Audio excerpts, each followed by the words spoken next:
இங்க வந்து ஏரோநாட்டிக்கல் படிச்சவங்க யாரும் கிடையாது. எல்லாம் வந்து டெய்லி வேஜஸ், முக்கால்வாசி பேர் டெய்லி வேஜஸ். ஆடு மாடு மேய்க்கிறவங்க தான் இங்க முக்கால்வாசி பேரு. அவங்க எல்லாம் அந்த ஏர்போர்ட்ல என்ன வேலை கொடுப்பீங்க?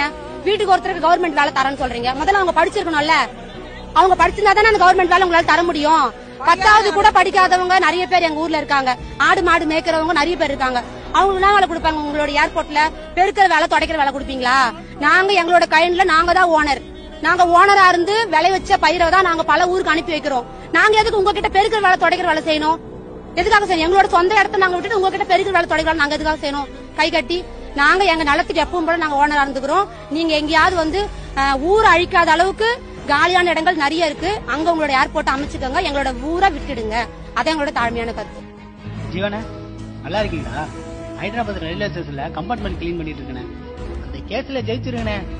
நம்ம ஊருக்கு வந்து விவசாயம் பண்ணணும்னு ஆசையா இருக்குனே.